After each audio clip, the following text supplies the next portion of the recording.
Fortis Media, good evening all and welcome. Tonight, we have the pleasure of being joined by J Nightmares on this collection of terrifying stories from Japan.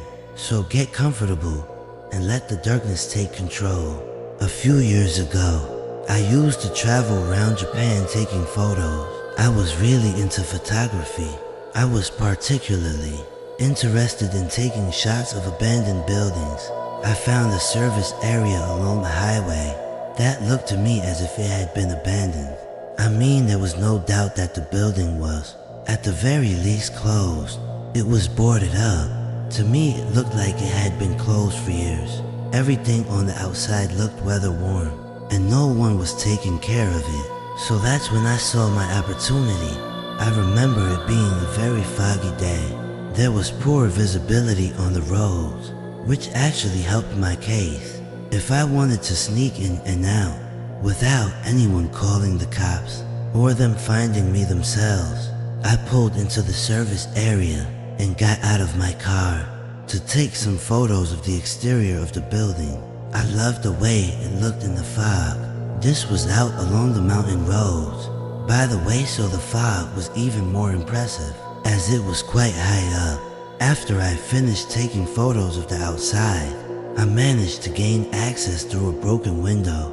The service area was 2 stories high. I imagined that the first floor might have been for drinks and snacks, and the top one might have been for restaurants and public toilets. Since I was on the first floor, I took some photos down there, and after a while I started to notice that there were sounds coming from upstairs. On the second floor occasionally, I have encountered homeless people living in abandoned buildings, so I wondered if this was the case. Other times, it's a gang of youths in the abandoned building, smashing the place up and doing God knows what. I was afraid that some dangerous person could be in there, so I called out from the foot of the stairs, "Hey, is anyone up there?" I waited in silence in the dark abandoned service area, and I could no longer hear any more noises coming from the second floor. But then after about 30 seconds passed, I heard the sound of someone dragging something while walking up there. Well, at least that's what it sounded like to me. The noises from above echoed all around. The acoustics were incredible. I felt my brow get a little sweaty. The picture as I saw it was one of a person upstairs refusing to respond and making me aware of their presence. But of course, I wondered if whoever was up there heard me or not. Maybe I wasn't loud enough, so I walked over to the foot of the stairs, crunching on broken glass, and as I went I shouted, "Hey, is anyone up there? I'm just taking some pictures. I mean you no harm. Do you mind if I come up and take a few pics of the second floor? I won't be long." I heard my own voice reverberate through the service area, and I know that I had been loud enough this time. I waited on bated breath for a reply. On the second floor, I was expecting a voice, but that wasn't the type of reply I got. It sounded to me like someone started hitting something very heavy on the ground, like a metal bat or something. It did this slow and steady, intimidating banging sound and something metallic. It went bang, bang, bang. Sorry, I called out. I was panicked and didn't know what to do. In all honesty, as soon as I called out sorry, the banging got more aggressive and quicker. It was as if the aggressive banging said, "Hurry up and get out." One thing I noticed though was the fact that the banging sounded as if it was getting closer to the top of the stairs, where I heard it coming from, somewhere near the back of the top. It was now coming to the front. The banging sound was so loud, I could feel the vibrations shaking down the stairs as it approached. I didn't stick around to find out what it was. I took off running as fast as I could and leapt through the broken window that I had climbed and through so carefully earlier. I ran to my car without looking back, and it was only when I started my engine that I noticed that my palm was bleeding. I must have cut it going through the window. My steering wheel was now covered in my own blood, but that did not deter me. I don't really know what was up there. I looked it up on the internet to see if there were any blog postings about the place, and I was able to find a couple of ghost hunter blogs about the service area.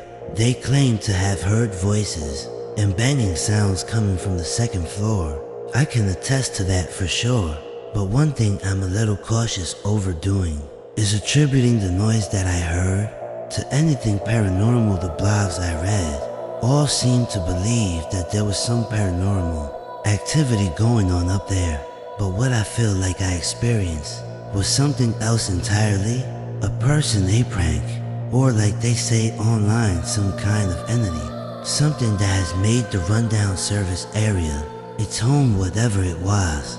It was pretty scary, and I won't be going back to take a second look. I'll never forget my 20th birthday, not because I had a great party, went out with my friends or my family, or even had a memorable celebration. No, my 20th was a night I'll always remember for completely different reasons. It was late past midnight, and I was on the mountain road, fuming after a huge argument with my boyfriend. He had gotten so angry that he kicked me out of his car and left me stranded in the parking lot of an observation point at the top of a mountain. I had my phone and thought about calling a friend or even the police, but I was young and dumb, and honestly, I wanted a cool story to tell. So I walked down the mountain all alone in the middle of the night. It sounded badass, so I started walking. The road had street lights here and there, but they barely worked. The glow was faint and flickered occasionally, making everything feel 10 times creepier. I was regretting my choice quite early into my walk, but I didn't want to think of the alternative. Calling someone, I was determined. The walkway wasn't too bad, at least there was one, but the silence of the mountains was unnerving still. I was so angry that fear hadn't fully set in yet. A few cars passed me as I trudged downhill. Some sped by without a second glance, while others slowed almost to a crawl. One car, in particular, drove so close to the edge of the road that I thought they might stop, but when I turned to look, the driver seemed startled and sped away. Probably thought I was a ghost or something. The thought made me chuckle despite myself. Then out of nowhere, a man's voice called out, "Hey, you alright?" I yelped, my knees buckled, and I nearly fell. Oh, didn't mean to scare ya. I turned and saw a white car idling behind me. A guy about my age leaned out of the driver's side window. He looked friendly, clean-cut, cheerful. The kind of guy you wouldn't expect to find lurking on a deserted mountain road at night. "Are you alone? What's going on?" Embarrassed, I blurted out the whole story about the fight with my boyfriend. Behind him, I noticed a girl in the back seat, wearing a bright yellow shirt. She waved at me and smiled. Something about having another woman there made me feel at ease, and I let my guard down a bit. I thought they seemed safe and trustworthy. The guy offered me a ride, but by the time they showed up, I was well over the halfway point. So I declined. I'm pretty stubborn. Thankfully, he didn't push, wish me luck, and made a joke about me punching my boyfriend for leaving me out there as they pulled away. I actually felt a little better. Not everyone in the world was terrible, I thought, but then not 5 minutes later, I heard that same voice again, boom, from right behind me. "Oh, sorry. Didn't mean to scare you," the voice laughed. Hearing his voice again made me jump. How is this possible? I froze. There was no mistaking it. It was the same guy in the white car. The hell, I turned slowly, and sure enough, there they were, the same guy and the girl in yellow. I tried to laugh it off. "You're messing with me, right?" The guy smiled. "Are you alone? What's going on now?" I was starting to feel uneasy. How had they gotten back here so quickly? There was only one road, and they'd driven downhill ahead of me. They couldn't have turned around without passing me, and there hadn't been enough time anyway. I shook my head and forced to smile. "Number, thanks, I'm good." They didn't argue, but just drove off again. This time I kept walking, hyper aware of every sound around me. And then a minute later there they were again. Same car, same guy, same girl. I didn't know what to do. My legs felt like lead, and my mind raced with possibilities. Were they stalking me? Was this some kind of cruel prank? Need a ride? The guy asked, his voice as calm as ever. No, I practically shouted. The car rolled past me slower this time, and as it did, the girl in yellow turned her head to look at me. Her smile was gone, and her eyes bored into mine, unblinking like she was studying me. I couldn't move, and then just like that, the car sped up and vanished around the bend. By the time I reached the bottom of the mountain, I was shaking. I made it to a convenience store and sat inside until a friend came to pick me up. When I got home, I couldn't stop thinking about that car. It wasn't just the impossible timing, it was the way they acted, like they didn't belong in this world. I started reading about glitches in the Matrix online, and the stories were eerily similar. Cars that appeared and disappeared, people who seemed to repeat actions, like they were stuck in a loop. What if the couple wasn't real? Or worse, what if they were caught in some kind of endless replay on the mountain road? Maybe they'd had their own tragic ending there, a crash perhaps, and now they were doomed to keep driving the same path over and over, trying to interact with the living, but never quite breaking free. I don't know what they wanted from me, help, a connection, or was it just part of their loop, another ghost on their endless journey? All I know is that I got home safe, but I never went back to the mountain road again. Some things are left better unexplored, I guess. I'm just glad I didn't get into the car with them. Here's a story my dad told me about, something really strange he experienced. When I was little, our extended family decided to go on a trip together. About 15 of us in total. We rented a bus and hit the road. It was one of those big family outings that are fun, but chaotic. I don't remember much since I was a kid, but this story has been told at so many family gatherings that it's like legend now. We reached our destination, which was this big, beautiful lake surrounded by mountains. The plan was to set up tents near the lake and have a huge barbecue. The weather was perfect at first, and everyone was in high spirits. The adults were grilling, the kids were playing by the water. It was a great time, but then out of nowhere, the sky turned dark, thick clouds rolled in, and before we knew it, it was really pouring. It was one of those sudden storms, where the rain is so heavy, you can barely see a few feet ahead. Our tents didn't stand a chance. Water started seeping in, and it was clear we weren't going to be sleeping in them that night. So we all piled back into the bus to stay dry.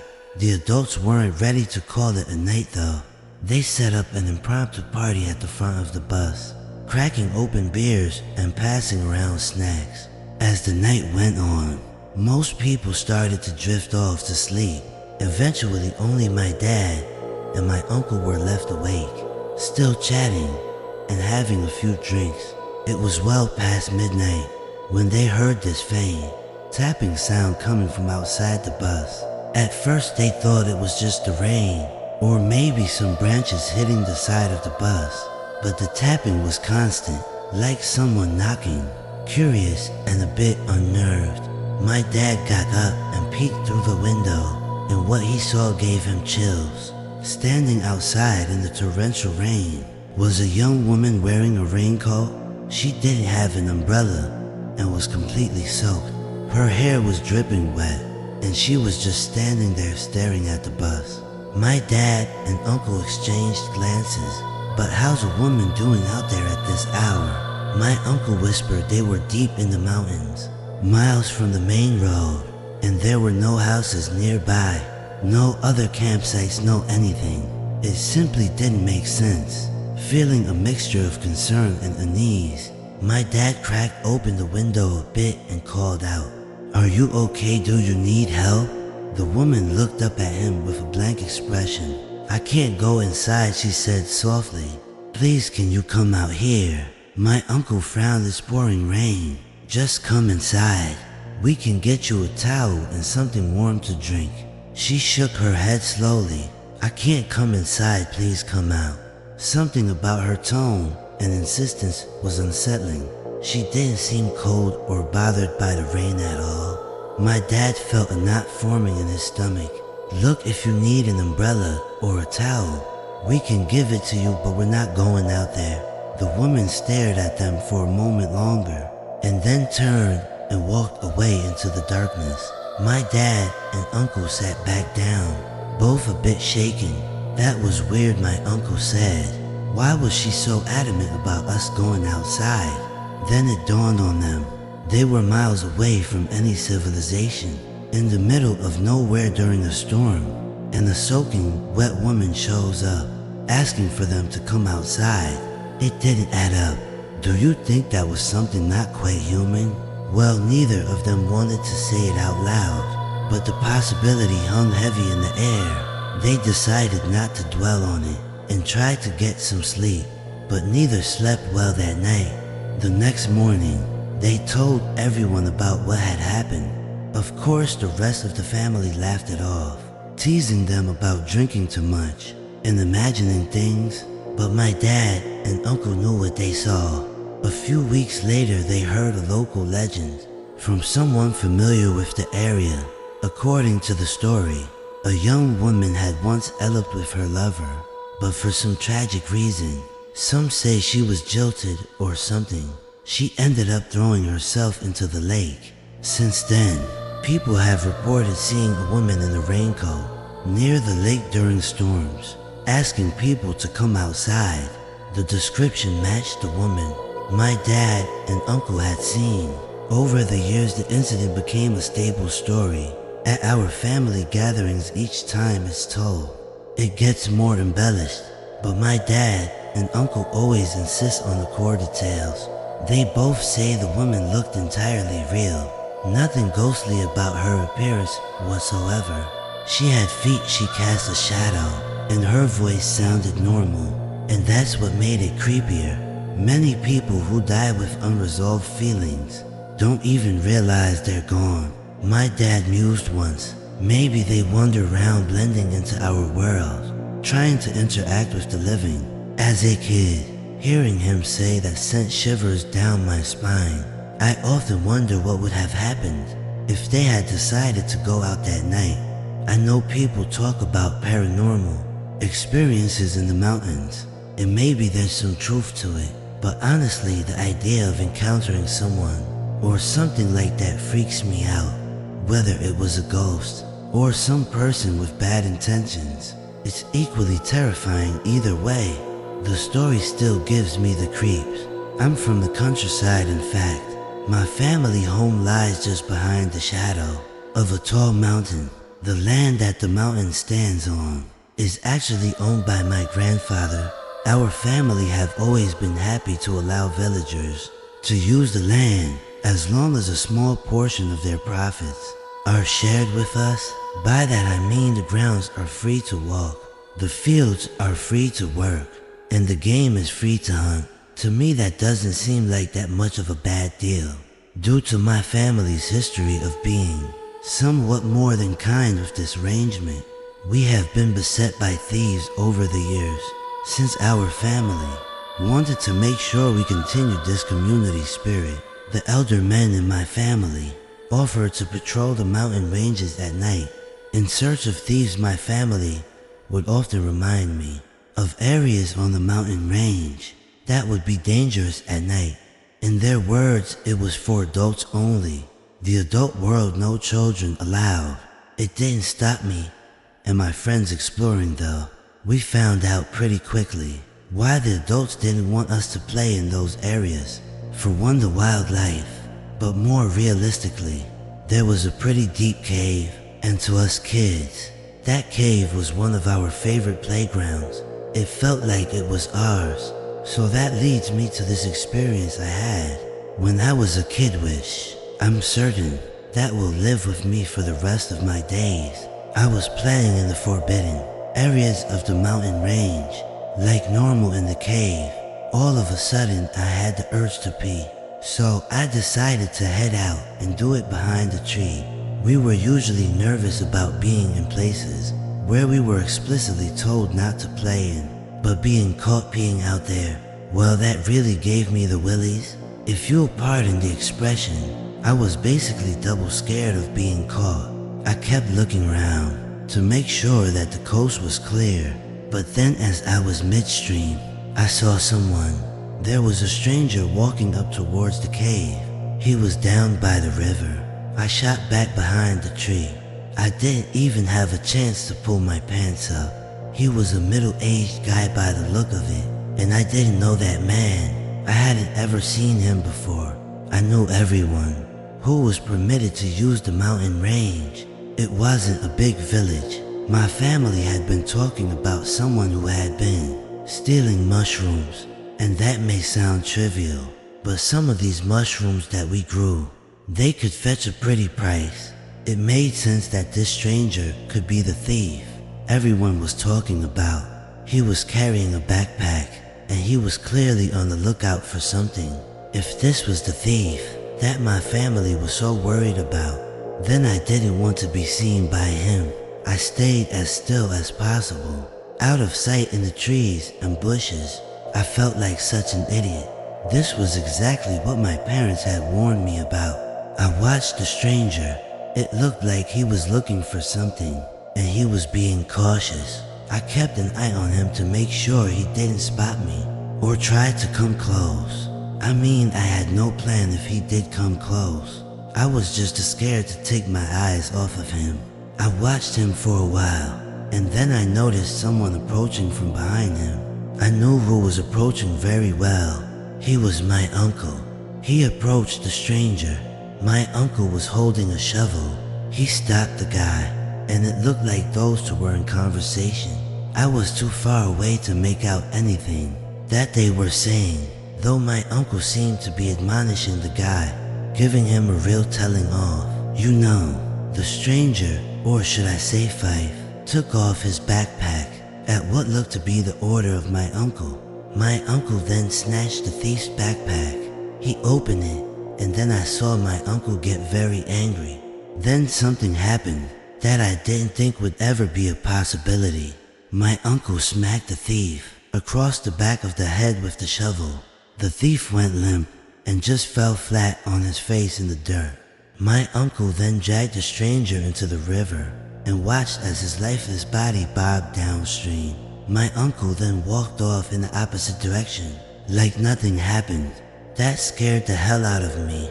My uncle was the younger of the two brothers, the elder being my dad, and man, my uncle had my sides aching so many times. When I was a kid, he was hilarious, but in that moment he didn't look anything like himself. He looked so cold and expressionless. It gets worse because he came around to our house for dinner that night, and I had to sit opposite him knowing what I knew. He was smiling and joking as usual. It was as if nothing had happened. At one point, he looked at me right in the eyes, and I thought to myself for a brief second, while he and my father spoke about trespasses on the mountain range. Do you know the thief didn't ever come back? I'm not sure what happened to him, but I can guess based on what I saw. If he did manage to get away, he never went to the police or anything. I learned about the adult world that they had warned me about with their off-limit areas that day. It was a really scary experience, and I haven't been able to look at my uncle the same way since. This is an experience I had when staying with my family in the guest house, way out in the mountains. My daughter was quite young when this happened. I think she was around 4. My husband and I had thought that we had put her down for the night and she was asleep, but we were wrong. We were in the living room area of the guest house, and I guessed that it was just after midnight that our daughter came rushing out of her bedroom over to us. What's wrong? Do you need to use the bathroom? I asked. She shook her head. I remember she looked a little shaken up. It was rare for a girl her age. And then she said, "No, Mom. The lady outside asked to be let in."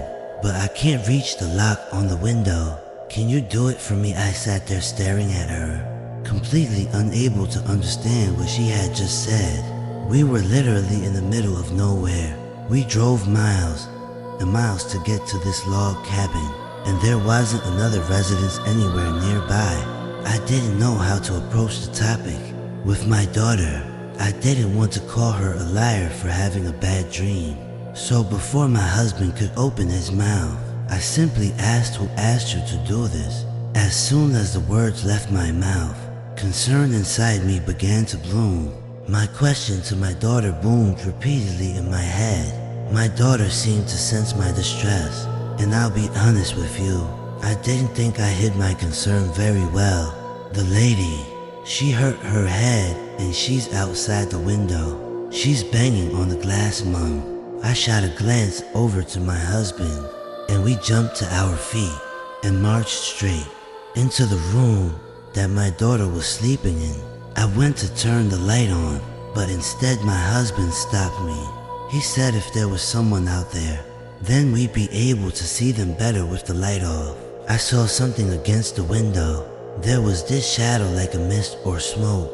It looked like the rough outline of a person, and in an instant it was gone, like it had dissipated. My husband asked us to wait inside with the door locked while he went out to check the situation. My daughter then added the lady was sad, Mom. She looked hurt and it looked like she had horns too. I was very, very frightened at the idea that there might be someone out there trying to persuade my child to let them in, and equally frightened that I might just had an encounter with the supernatural.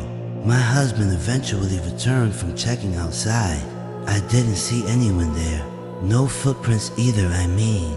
The gravel around the whole thing. Sure, we would have heard someone run off, right? And I didn't hear a thing. He said I went by the door while he stood there. I held my daughter's hand tightly as I approached. The door was open and my husband went to close it, but I stopped him. I wanted one good look out there. All I could see was the dark sea of trees. The tree line was about 20 feet from the cabin, and all I could think of is that she must be hiding. The bugs chirped and the wind blew. It was at that point I shut the door. If someone needed help, like my daughter said the woman did, surely they would have come back when the door was wide open. We all slept in the same bed that night, and thankfully nothing else suspicious happened. I will say that I was completely on edge until we left that cabin. It's the scariest thing that has ever happened to me. I wonder who that strange lady was, and what she wanted with my daughter, and the true intention of why she wanted to be let in. This happened when I was in middle school. Back then, I was on the basketball team, so I often didn't get home until after 7 p.m. because my house was in the opposite direction from everyone else's. I always had to walk home alone. It didn't even really bother me though. Well, not until that night. One late autumn evening, after another long day of practice, I was trudging down the mountain path. As usual, the leaves were a deep crimson. The night air was crisp and biting. The sky was darkening faster, now that it was almost winter, and the moon hung in the sky ahead of me. As I rounded a familiar curve in the road, then something caught my eye. A white figure standing at the edge of the path. At first I couldn't make out what it was, but as I got closer, I realized it was a man unnaturally tall and thin, dressed in white. He was standing with his back to me, half submerged in the ditch that ran alongside the road. A chill ran down my spine. What's he doing here, I thought, as my heart beat faster. There were no other roads to take. I had to pass him to get home. As I hesitated, I noticed something odd about him. His limbs were long, his arms hanging down almost to his knees. The white fabric of his clothes draped loosely over his bony frame. He stood perfectly still, not moving an inch, as if frozen in time. Why was he stood there not doing anything? It was cold out, I don't understand it. I felt sick to my stomach, but I couldn't stand there forever. I took a deep breath, trying to calm the butterflies inside me. and started to walk past him, my steps slow and cautious. 5 meters, 3 meters too. He didn't move. My pulse was pounding in my ears, and it was so weird because I could almost feel the weight of his presence bearing down on me. But as I got closer, I noticed something even more disturbing. His body seemed to bend slightly, like a tree in the wind though there was no breeze. I forced myself to keep walking, heart racing, until I was finally past him. I hurried away half running, my breath coming in quick. Shallow gasps. I didn't look back. I was glad it was over, but little did I know it wasn't really. The next day it happened again, and the day after that. Each time he was there in the same spot, standing in that strange twisted position. His back was always to me, his limbs dangling unnaturally, his head bowed as if in deep thought. By the third day my fear had turned into something else, a nagging curiosity. He hadn't done anything to me, no sudden movements, no threats, just stood there eerily silent. But why? What was his purpose? On the 4th day I decided to take a closer look. I knew it was a bad idea, but the curiosity gnawed at me. Demanding answers, I approached, my heart pounding harder than ever. But I always thought I was kinda brave. I used to go for every challenge when I played soccer. I didn't even worry about getting injured, so I guess this was a little like that. I just went for it. I forced myself to glance at his face, and I wish I hadn't. He slowly turned his head, the movement smooth and unnatural, as if his neck were made of rubber. His face was pale, almost ghostly, with dark hollow eyes that seemed to bore into my soul. And then he smiled, a wide, crooked smile that stretched his mouth far too wide, as if he was trying to mimic human expressions, but didn't know quite how to do it. My blood ran cold. I turned and ran, sprinting as fast as I could, the sound of my footsteps echoing in the empty night. I didn't stop until I was safe inside my house, slamming the door shut behind me. The next time I had basketball practice, I dreaded going home, but I had no choice. Once I could have asked my parents to pick me up, but I thought at the time I would have to explain myself, and maybe they would stop babying me because I was scared to walk home. I just felt like I had to suck it up or be ridiculed. When I reached the spot where the man usually stood, he was gone. Relief washed over me, but it was quickly replaced by a creeping sense of dread. I had the sharp inclination that he was still in the area, as if he could be watching me from somewhere nearby. Was he hiding, waiting for the right moment to strike? Perhaps I should have asked for a ride and swallowed my pride. Despite the bad gut feeling I had, I needed to know more. I approached the ditch where he had been standing, hands trembling as I peered into the shadows. Something caught my eyes. Magazines scattered across the ground. I picked one up, my heart still racing. The covers were strange, depicting muscular men in overly dramatic poses, their faces twisted into expressions of exaggerated masculinity. The titles were unfamiliar and bizarre. Rose Tribe Sub Samson. I felt a wave of nausea. The magazines were bizarre, but they didn't explain anything. If anything, they made the situation more disturbing still. I didn't know at the time what they were, but now I do. Let's call them spicy magazines. I felt like they were deliberately left there for me to find, and that turned my stomach. I dropped them and stumbled back. The images still burned into my mind. Without another thought, I turned and bolted, and I remember the sound of my own footsteps once again, echoing as I ran. I didn't stop running until I was home. I never saw the man again, but the memory of the haunting smile has stayed with me since. The experience I'm about to share with you happened to my wife and I. When we were in our 20s, it was a vivid, confusing, and terrifying experience that we hadn't really wanted to share with friends and family through fear of being laughed at and misunderstood. Over the years, my wife and I have always kind of wondered If anyone out there has seen what we have seen, I'm staying anonymous either way. It happened in August of 1990 and back during the summer. My wife and I were working part-time jobs. We had a carefree lifestyle compared to our current one. We were focused on saving money and putting it into savings for traveling. We traveled to Kansai on the day in question, and we were enjoying taking in the famous sights. It was something we had long been looking forward to. We booked a really nice inn for the night, and when the sun went down, we made tracks. We arrived and checked into the inn, and were very pleased to be staying there for the night.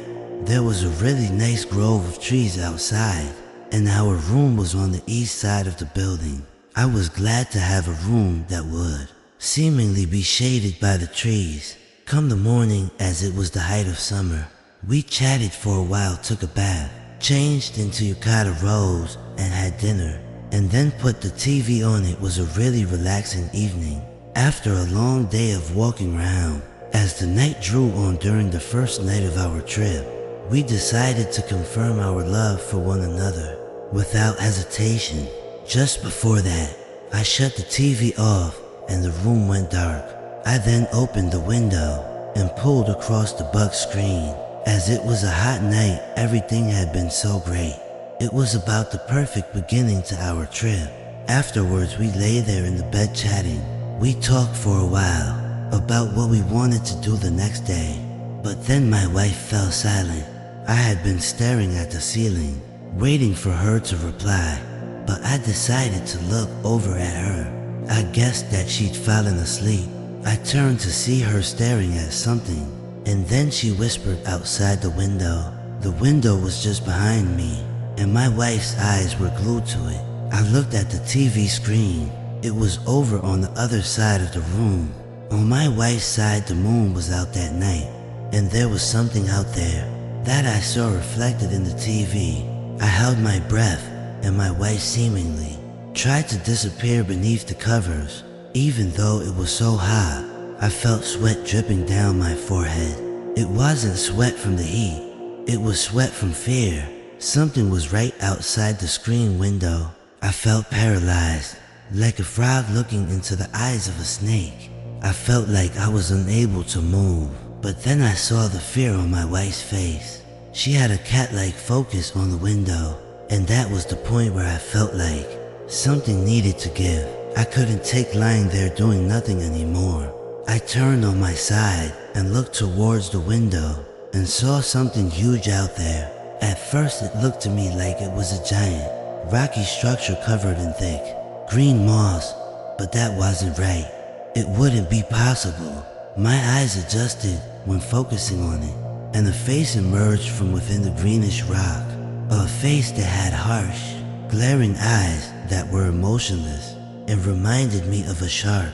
Its face was like that of an ogre, but its rocky greenish surface looked like it had just emerged from a mountain. It looked like it was a huge green, demonic creature standing outside the window.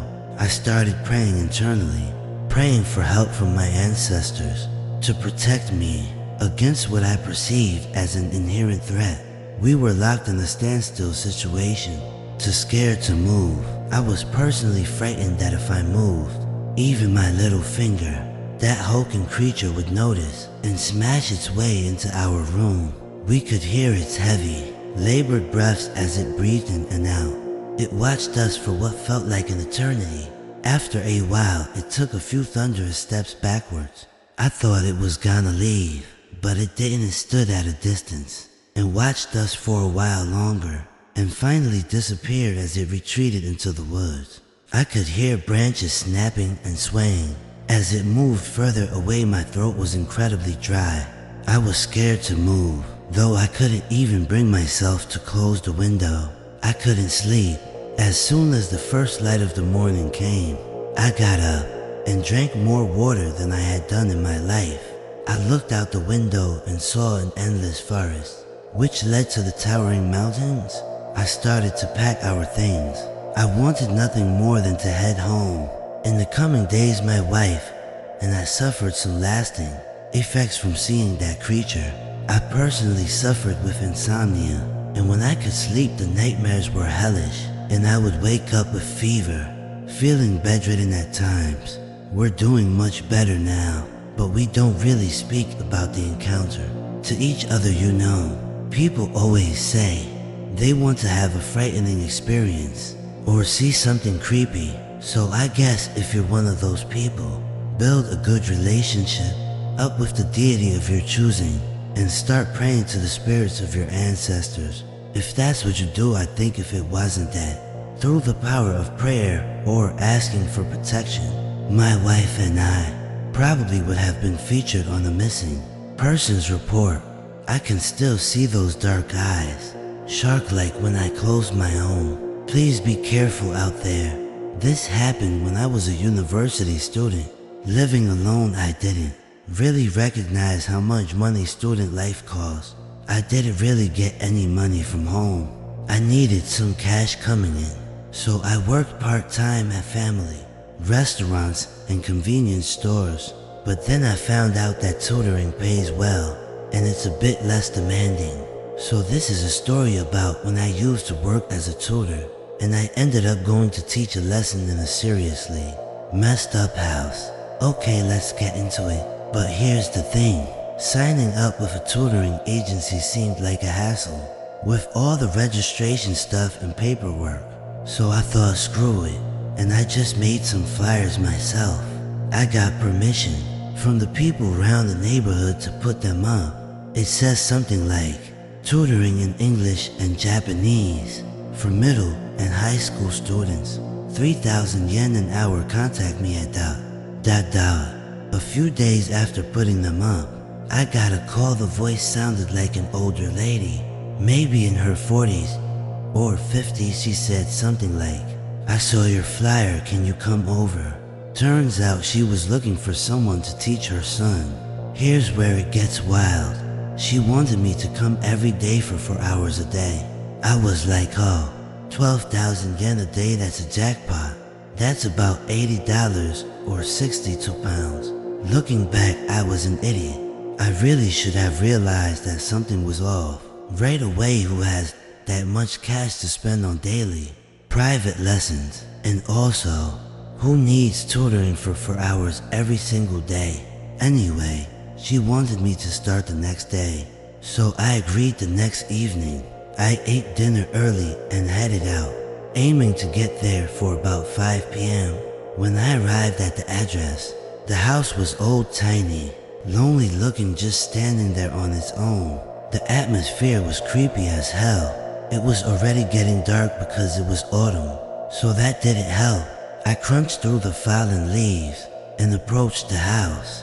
I told myself that it's just work, so just do it. So I pressed the doorbell, and even though I was feeling apprehensive, I waited for someone to come to the door.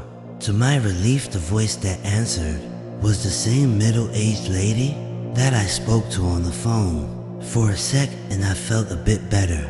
Then she opened the door, and my relief vanished. This lady was a mess. Her hair was full of dandruff, and she had these dark circles under her eyes. She gave me this really unsettling smile, and I instantly regretted coming. But I needed the money more than I wanted to run. Come on in, she said with a creepy grin. My voice was probably shaking when I said thank you. I stepped inside. The house itself was giving off these eerie vibes. I asked where her son was, and she pointed to a room at the back. The atmosphere just kept getting worse. The deeper I went into the house, we finally reached what looked like a kid's room. It had a dresser, TV, bed, stuffed animals, a toy robot, and a study desk. At the desk, I saw what looked like a kid sitting there. So I walked over saying hello there. But when I got closer, I realized something was seriously wrong. It wasn't a kid, it was a doll, and a creepy one at that. It was about the size of a child, and it was dressed in clothes. But its face, oh man, it was just a piece of fabric with 3 black dots for eyes and a mouth. I don't know if you have this frame of reference, but imagine one of those shy guys from the Mario games. That's what it looked like.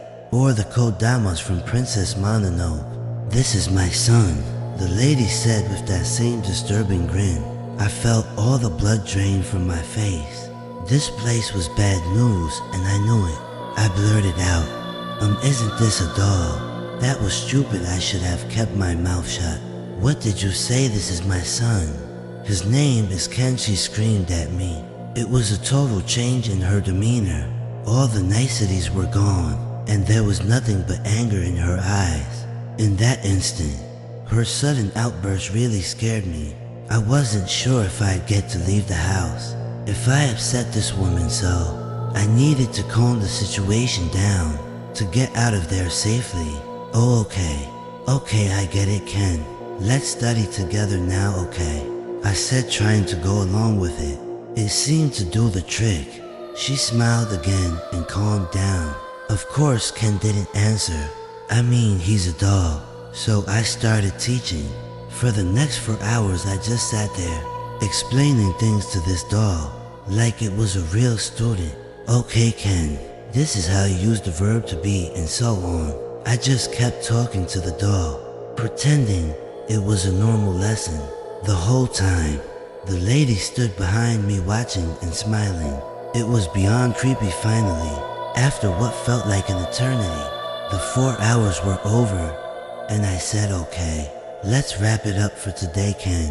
Of course, there was no response. "He's still a doll."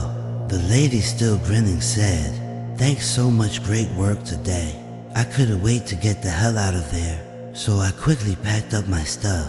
The lady then said, "It's getting late. Why don't you stay for dinner?" I had already eaten before I came, so I politely refused, saying, "Number thanks, I've already had my dinner." She insisted, "Eat something before you go."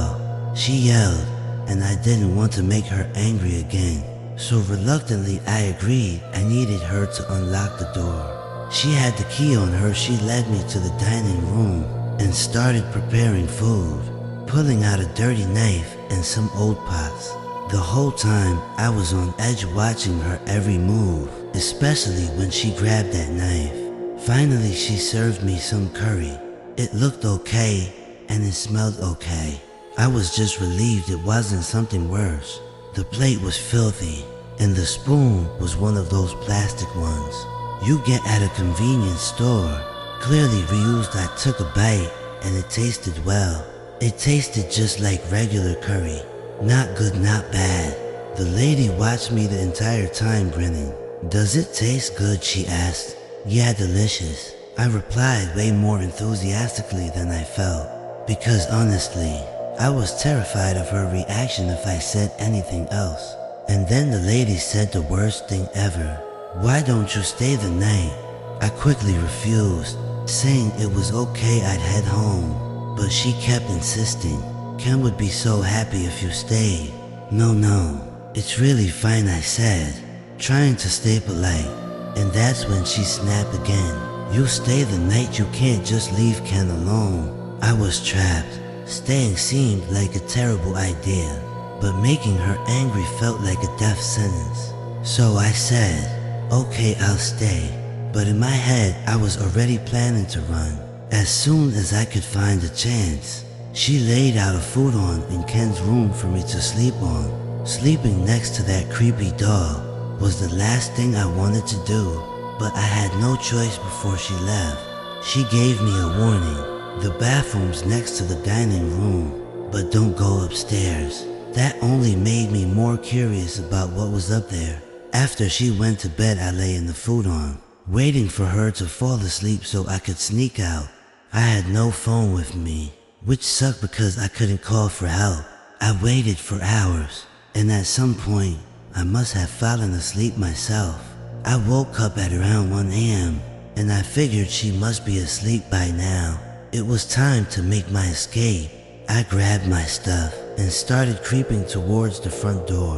I decided I would at least try to get out through that door, if not a window on the ground floor. Just as I was about to reach the door, I heard a voice from behind me. "Where do you think you're going?" I froze. I turned around, and there she was, sitting cross-legged on the floor, watching me from the darkness with that smile. "You're not trying to leave?" "Are you?" she asked, grinning. I froze. She was sitting there in the dark watching me. She had been there the whole time, staring at me with that same creepy smile. I panicked. I bolted upstairs despite her warning, flinging open the door at the top of the stairs, only to find myself in a room full of dolls, shelves and shelves of dolls, all with the same blank faces and black dot eyes and mouths. And then I heard something. A terrifying shriek came from the back of the room. I turned and saw something. Someone with a massive head and bulging eyes. It gurgled like a drain. It wasn't a doll. It was alive. I freaked out. Without thinking, I jumped from the second story window and ran. I didn't feel any pain at the time. The fear was too much. I ran like my life depended on it, not stopping until I reached the main road. I couldn't sleep that night. My legs started to hurt so much that I had to go to the hospital the next day, and I'd seriously damaged my left leg. I never went back to that house, obviously, and I never took tutoring jobs from strangers again. I'm still not sure what I saw that night, and honestly, I don't want to know. I moved away from there, and I never went back again. I don't want to go there. I wonder what. That was the last thing I saw in that room. Hi, Jay here. There are a couple of comments in response to this post that are quite interesting that I'll share here. I think that guy upstairs was the real Ken, and since he was disabled, his mother was using the doll to escape reality. It must have been scary, but I'm pretty sure Ken was the one locked up on the second floor. Maybe those noises he was making was just him happy to see a human after a long time. This happened when I was in high school. I was part of a sailing club and we were at sea. We often went out to do training. This story takes place close to Guam in Hawaii. After a few days into the voyage, the ship stopped moving. Our captain investigated and tried to find the cause of the trouble. He found nothing wrong with the engine. He then went to the stern and found something entangled in the screw propeller. We all took a look from the stern and were all surprised by what we saw. A huge squid's tentacles. It was wrapped around the propeller. One of them was loose, and we could see the length of it as it bobbed in the sea. Our captain said that it could be a 15-foot squid. We couldn't see the body of the squid, just the tentacles. The body was likely under the hull, and the squid was almost certainly dead. Even if we tried to reverse the propeller, we still wouldn't be able to break away from the tentacles. There was no other option but to remove them manually. So with ropes, carabiners, and knives, we saw two divers slip beneath the surface to free our ship from the grip of the squid. After about 2 to 3 minutes, one of the divers emerged and said that it would take them about an hour to get the propeller free. He said the squid was so big they couldn't get anywhere near the propeller. The diver went back to work. About 30 minutes or so passed, and the divers were back at the surface. This time, they were shouting for someone to help them as soon as possible. We all grabbed the ropes and began pulling them up. We didn't know what was going on. While we hoisted them up, something smashed against the hull of our ship, causing it to shake. It felt like an earthquake. The divers were finally back on deck, and everyone was panicking. And then a second crash came to the hull. That really made the ship rock. We were all silent, scared silent. We couldn't do anything but look out across the deep, dark ocean. The body of the squid was now at surface level. And then we saw a huge shadow approaching. The biggest shark I've seen in my life was meters from me. It was about 10 feet below the surface, and it dwarfed that 15-foot squid. Despite not being directly next to it, it looked to be over 65 feet. If you consider that it was 10 feet below the surface, it would make it larger than that. Seriously. The thing was the length of a bowling lane. One could only see its silhouette, but to me it looked like a great white. It didn't stick around long, and it shot down into deeper waters and out of our field of vision. I would have thought that it might have been a sperm whale or a whale shark. If everyone in the ship wasn't so damn adamant, it was a great white plus. I don't think a whale shark would go for a squid, which is what I presumed the great white was after. Eventually we discovered the propeller was bent and we couldn't get it to work.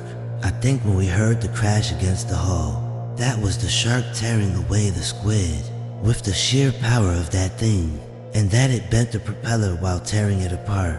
We had no choice but to send a rescue signal, and thankfully, an Australian merchant ship bound for Japan picked up our signal and told us we were home in a few days. It was scary out in the open ocean with the thought that that huge shark thing was down there. When we finally checked out the damage to the ship, we found that the propeller was hanging on by a thread, and there was no sign of the tentacles that were once so tightly wrapped around it. I wanted to get a copy of the captain's log to share, but haven't been able to, and I'm curious to see how it was formally reported, but I don't think I'll get a chance to read it. At this point, I'd love to hear what you guys all think.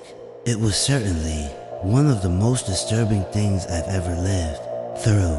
I grew up in an era where dares were everything, bragging rights mattered, and my friends and I always pushed each other to do something crazier than the last. For some reason one night, we dared each other to visit a nearby shrine, alone in the dead of night. A secluded shrine is eerie enough, but this one sat at the base of a mountain, with nothing behind it but dense forest and towering trees. To us that forest felt untouched, like a place no one had ever mapped. The unknown made it even more terrifying. This wasn't some childish prank like Ding Dong Ditch. This was next level. So that night, we snuck out once we were sure our parents were asleep and made our way towards the shrine. I remember the air feeling spooky, like Halloween had arrived in the middle of summer. There was a strange chill, and the scent of dead leaves lingered where it shouldn't have as we approached. The first thing we saw was the towering red dory gate. Beyond it, an ancient stone staircase that stretched up into the darkness, leading to the shrine, and with every step, the silence around us felt heavier. Halfway up we froze. A sound broke the stillness. Something was tumbling down the steps above us. It was light, but moving fast. Our hearts pounded as the noise slowed, then stopped right at our feet. One of my friends flicked on his flashlight. The beam landed on a single child's shoe, small, worn and covered in moss. We stood motionless, barely breathing. A toddler's shoe, but no toddler would be up here, alone in the middle of the night, not even with their parents.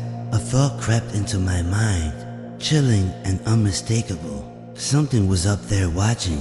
It wasn't a question, I could feel it. The same way you know when you're being stared at. The same way you instinctively know when you're not alone. I turned and started walking back fast down the stairs. No words were spoken, but my friends were right behind me. We never spoke about what we felt that night, and we never dared go back. There were things that happened in the woods after dark, and I, for one, don't want to know what they are. This happened roughly 2 years ago. It was summer and early night. The only thing that was unexpected that night was the light rain that fell. I was proud of my car. I used to love taking it out on long drives. I didn't care where I went, as long as there was an open road ahead of me. I liked going out on weekday nights. There was less traffic that way, and I loved the mountain roads on the weekdays. They were great for drifting, and I was just getting into that. I put a lot of money into my car, and it was tuned out to the max. I was with a friend he was driving to, and before we got anywhere near the mountains, I felt as if something was kind of off. There was a weird vibe. Put it down to the unexpected summer rain. I guess one of my friends had said he wanted to go further into the woods that night. I guess I did too, since I was kind of bored of drifting around the same curves. I smiled at the beware of animals sign, thinking we were invincible. I guess that's how it is when you're young. You just have something about you, don't you? I had seen animals crossing in the dark at night, but the sign didn't intimidate me. I actually saw 3 animals that night. A weasel, a big bird, and a tanuki. One of my friends swore that once he saw an animal with a glowing white body one night. Of course, I just brushed it off. I'd never seen anything like that. Those aren't real. There were no street lights in the mountains. Nothing but pure darkness, and I guess what he witnessed must have been an illusion of some kind. We kept on driving. It got later and later, and I mean, we always headed out late, but it was almost 3 a.m.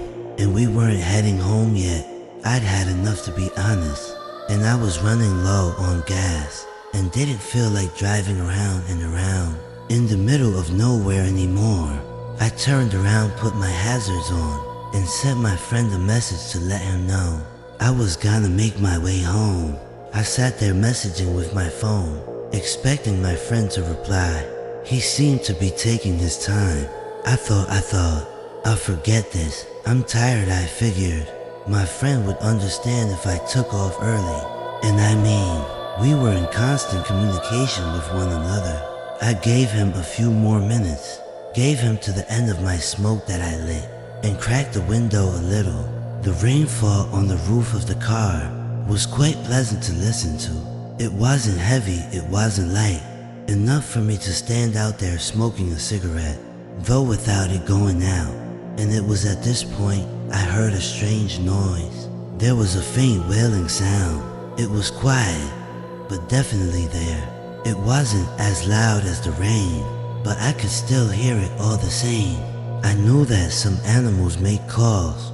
That sounded almost human, and I tried to convince myself that it was just an animal, but there was something in the way it cried that didn't let me with each passing second.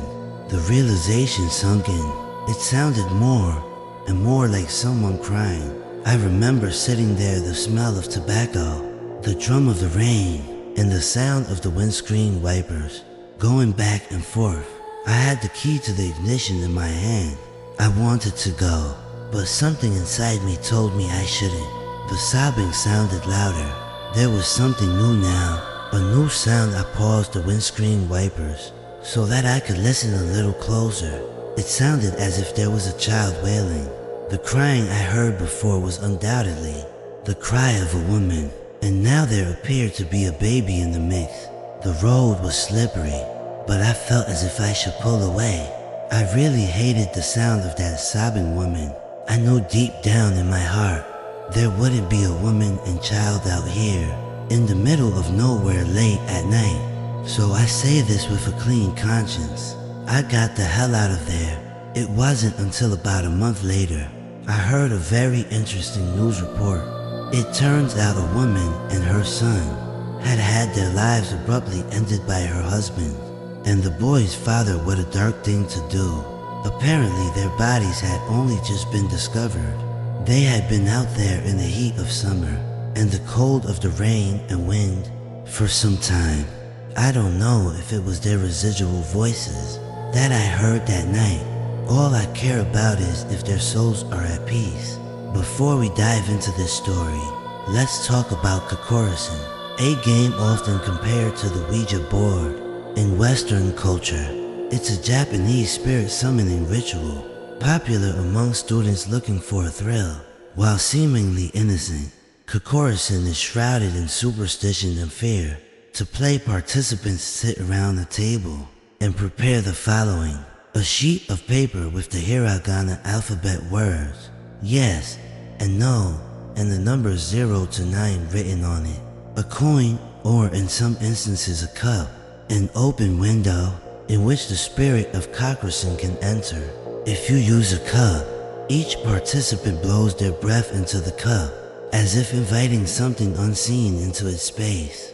Then they lightly rest their index fingers on the cup. One person then calls out Kokorosin, Kokorosin. If you're here, please move to yes. Something along those lines. If the cup begins to move, Kokorosin has arrived. Questions can now be asked, but players must tread carefully. The rules are strict. Never ask about your lifespan. Never forget to send cockroaches away properly by asking the spirit to leave, and never under any circumstances treat the game as a joke. Neglecting these rules might just leave the spirit lingering. Worse yet, it could bring something unwanted into your world. Now here's the story called Samui, or Cold in English. This happened when I was in middle school. During a cold December break, there was this classmate of mine whose house was basically the place to hang out. It was perched at the edge of town, near a rugged coastal cliff overlooking the sea. A's parents were often out for work, so it was perfect for a rowdy bunch of kids to mess around without any supervision. That year, cockroach and had become all the rage at school. Kids were whispering about strange answers, weird happenings, your usual play at your own risk kind of thing. Naturally, we had to try it. A's living room was dim, the light outside already fading into that early winter twilight. We set up the game on a round wooden table. A piece of paper with the alphabet yes, no, and numbers 0 through 9. One of the rules that I had heard about was to avoid any words or syllables that might accidentally spell out animal names like Tora tiger or Shika deer. It was supposedly bad luck. Then we opened the window. I can still see the curtains swaying in the breeze. When I think back to that day, instead of a coin we used a plain unmarked glass cup. Something about its emptiness feeling unsettling. We all exhaled into it, as though breathing something into the cup itself. Before placing our trembling fingers lightly on its rim, my friend of the self-declared master of ceremonies cleared his throat and began cockroaching. Cockroaching, if you're here, please move to yes. The silence was thick, and for a few seconds nothing happened. Then with a slow, almost reluctant scrape, the cup inched towards yes. We stifled nervous giggles and glanced at each other, trying to act braver than we felt. A grinned, though his voice wavered as he asked the first question. Who does X like? For context, X is me. I'm staying in on there, my cheeks burned. What the hell, man? Don't ask it something stupid like that. I protested, but he ignored me, smirking. At first the cup didn't move, but then it began to shift, shuddering, almost vibrating as it crept across the paper. We leaned in closer, expecting it to spell out a girl's name, but instead it stopped on a single syllable. So, we blinked confused. Then the cup moved again, moon, and once more E. Cold, that's what it spelled, cold. What the hell does that mean? I muttered. I started to get a bad feeling. A knot tightened in my stomach. Is it messing up E? Another friend asked, trying to sound dismissive, but his voice was quieter than before. We asked another question, anything to break the uneasy. Why are you saying that? The cup only repeated itself. It spelled out Samui, cold. The room felt then heavier. The air was icy, as though the walls were pressing in around us. I shivered, though the heater in the corner still hummed. I noticed a rubbing his shoulders, as if he was trying to shake off a chill. A dull headache began to throb behind my eyes. I don't like this, let's stop it. I blurted out, unable to hide my unease. Everyone nodded quickly, relief flashing across their faces. But when we tried to send Cokerson away, something went wrong. I said the words we were supposed to. Cokerson, thank you for coming. Please return now. We waited. The cup didn't move. Say it again, be hissed. Sounding scared now, I repeated his words. His voice cracking. Still nothing happened. I don't know which one of us did it, but then somebody yanked their finger off of the cup, and that broke the spell. We're done, let's just leave it. I yelled, my voice frantic. Well, nice one. You idiots, now my house is gonna be haunted. Said B, then grabbed the cup, nearly knocking it over. If we break the cup and burn the paper, it'll be fine, he muttered, though he sounded anything but sure.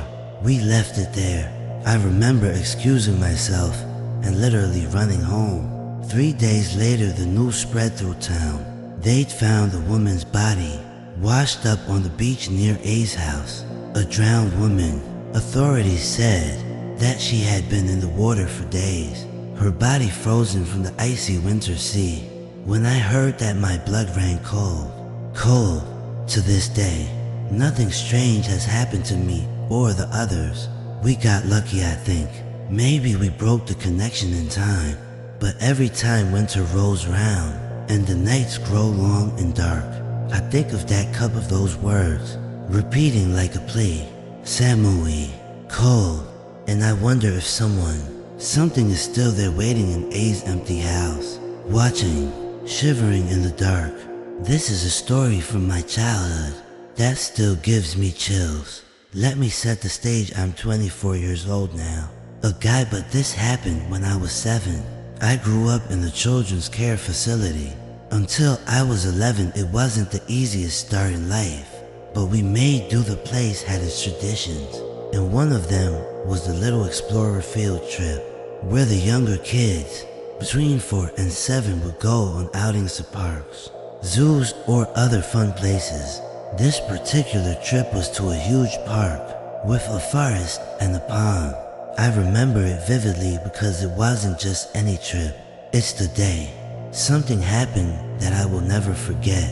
I was with 2 others, Sayuri, a girl my age, who'd been at the facility as long as I had, and Isuki, a younger boy, who was on his first ever field trip with us. The 3 of us were grouped together, since we were the only little kids there that day. The older kids didn't come on the trips. At first, it was a pretty normal outing. Sayuri and I were used to these field trips. We'd been to this park countless times. Honestly, we were a bit bored of it, but Isuki was practically bouncing with excitement, his little face lighting up at every new thing. He kept asking us questions. Have you been here before, Tatsuo? That's what the younger kids called us. Older ones also, my name is Tatsuya, yeah. Lots of times I say, trying to look cool. Our caretaker, a staff member from the facility, encouraged us to explore, while she kept an eye on us from a distance. Go on, take Itsuki on an adventure, she said with a smile, so we did. The park was beautiful, with thick trees and a quiet pond in the middle. As we wandered, we stumbled upon something we hadn't expected. A torii, a traditional Shinto gate standing alone in the woods. Behind it was what looked like an old shrine, overgrown and forgotten. Sayuri and I had been there before and thought nothing of it, but the moment we stepped through the dory, Itsuki froze. I don't want to go. He dropped to the ground and burst into tears. What's wrong? I asked, crouching beside him through his sobs. He pointed past me. There's a black shadow behind you. He just appeared. He's scary. Sayuri and I spun around, our hearts pounding. But there was nothing there, nothing but trees and the stillness of the woods. Itsuki's panic was contagious. The 3 of us bolted, running blindly through the forest. The strange thing was, even though Sayuri and I had been there many times, we couldn't find our way back. The trees felt like they were closing in on us, the paths twisting and unfamiliar. At some point, I got separated from them alone, scared, worried for them both, and completely lost. I started to cry. I felt like I let them down and felt stupid for getting myself lost. A man emerged from the trees, walking towards me. I realized in an instant who this was. I was looking at the one who had upset Itsuki badly. His whole figure was shadowy, like he was made of darkness itself. Yet something about him felt oddly comforting at first. Are you lost? He asked in a soft voice. Yes, he smiled, though it didn't reach his eyes. I'll take you back. Without thinking, I reached for his hands, and the moment I did, I heard voices calling my name. It was Sayuri and the caretaker. I turned to look, relief washing over me. They found me, I said, letting go of his hand. But when I turned back around to thank him, my stomach dropped. The man was no longer there. In his place was a shadowy figure with no discernible features, its form shifting and flickering like smoke. And then I realized something even worse. I wasn't where I thought I was. I'd somehow ended up on the other side of a tall, barbed wire fence meant to keep people out or in. It was far too high for a child to climb, and the wire was sharp and rusting. Yet here I was standing on the other side unarmed. My caretaker's voice was frantic as she climbed the fence to reach me. "How did you get over there?" she shouted, her face pale. I didn't know what to say. When they finally got me back to safety, I tried to explain about the man, the dark figure, and how he led me there. But no one believed me except Eerie. "I think I've seen him before," she admitted quietly on a different trip. "He tried to hold on to my hand, but you called my name, and I snapped out of it." We never spoke again about it after that. Even now I wonder who, or what was that man? Why did he want to take me deeper into the forest? Was he the same black figure my young friend saw? Sometimes, when I walk through quiet parks or woods, I feel like I'm being watched, and I wonder if he's still out there, waiting to take another lost child by the hand. I heard this story from a guy at my company who comes from the countryside. I mean deep in the mountains. His family grows and sells shiitake mushrooms. When he was younger, he used to work there, and one of his main jobs was to patrol the mountains where the mushrooms grew. He said that people would often sneak out there to either mess around and party and inadvertently destroy the mushrooms, or they would just plain steal them. He would go out periodically and keep bunch over the place. Well, one afternoon, while out on patrol, he said that he noticed something was out of place. He said there was a shadow moving between the trees. He spotted it at a distance, and at first he thought it was a person, perhaps playing airsoft or paintball or something. He shouted to them, "Hello, not sure if you noticed, but you've strolled onto private property, pal. Could you please go ahead and leave?" The shadow then started moving towards him, and as it got closer, he noticed it wasn't a person at all. It was just a black shadowy outline of a person. He couldn't believe what he was witnessing. The shadow even made noises as it traveled. It crunched the leaves and sticks that lay on the floor. He said it was so dark that he couldn't make out any features. No eyes or anything, it was just a jet black shadow. For some reason he didn't seem that afraid of it. He said it approached him and passed him by.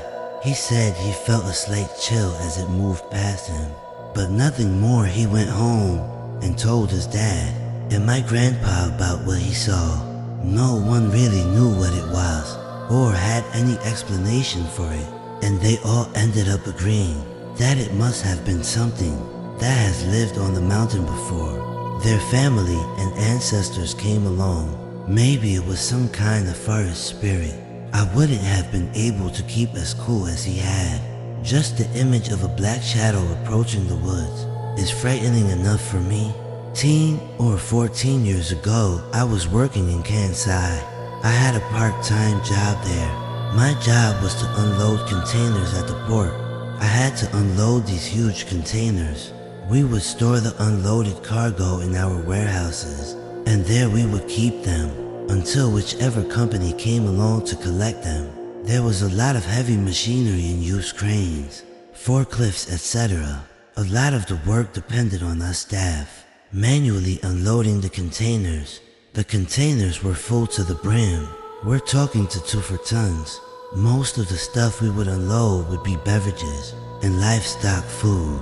In one day, we could unload 2 or 3 of these containers. I remember one day, we were unloading box after box of laundry detergent. In the height of summer, man, it was hotter than hell. The work wasn't really hard, and my co-workers weren't exactly pleasant either. I worked with the Yakuza. They were ill-mannered, shall we say, and very quick to anger. I think I was working with some former Yakuza bosses, to former gang members and the like. It was really strange and a shady company. Looking back on it, well, one day I was returning from my break As a container was being lowered, they were engaged in quite a serious discussion. Is it yes? No good that thing. I just heard the tail end of their conversation. The container had to be unloaded this afternoon. It was untouched and filled to the brim. Great, that's me not going home early. I thought, what the hell happened? What was the situation? I was irritated. As I walked in, the two biggest guys I worked with were silent. I didn't ask, but I thought that was weird, as they were quite loud mouths. After a while, the boss told us that the unloading of that particular container had been canceled for the afternoon. I found that a bit strange, but didn't complain.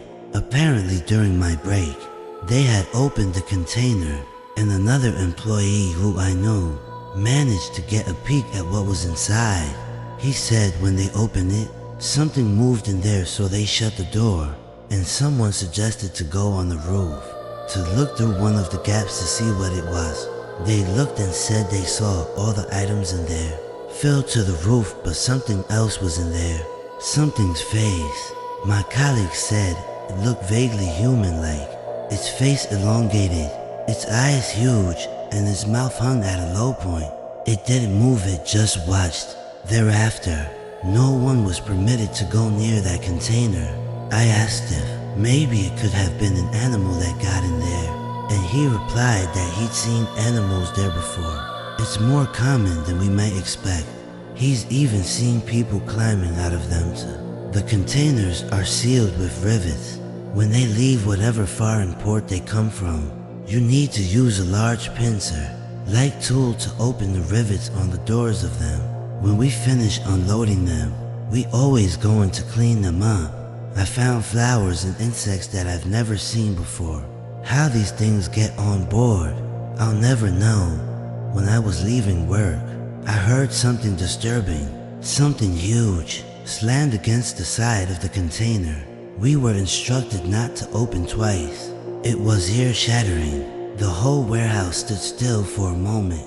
I looked to the warehouse manager, and he looked scared for his life. I think of this moment more often than I'd like to. The next day, the warehouse manager pretended like nothing happened. I handed him my notice. It was too much for me. I know what I heard. What proves me right is the fact that the container was moved to another part of the warehouse and wasn't opened. I wonder if to this day it's still sealed, and I wonder what the hell was inside there. It was about 28 to 29 years ago. After I graduated from high school, I got a job in Saitama. It's a prefecture in Japan which neighbors Tokyo. I got a second-hand car. After a couple of months of moving to Saitama, you really need it out there. I was glad I bought one. I used to go on long relaxing drives after work. I would listen to my music and smoke cigarettes. I really enjoyed it, obviously. That was until the night in question. One night, I was on a particularly long drive. I was way out in the mountains. There wasn't much but darkness, and the sound of cicadas all around me. I drove with the windows down. Well, at least one window, the driver's side window, since I was usually smoking. I was heading along this dark road, and I heard a scream. It wasn't an adult scream. It sounded like a kid's scream.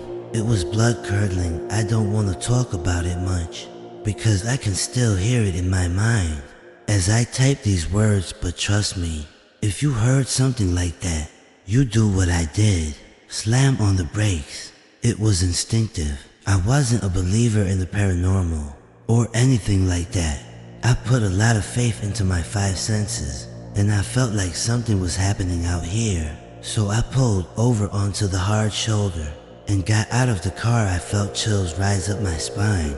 It was the dead of night, and there was no reason why I should have heard. What I heard, I scanned the area as best I could. My car's headlights lit up the dark woods ahead of me, but there was darkness in all other directions.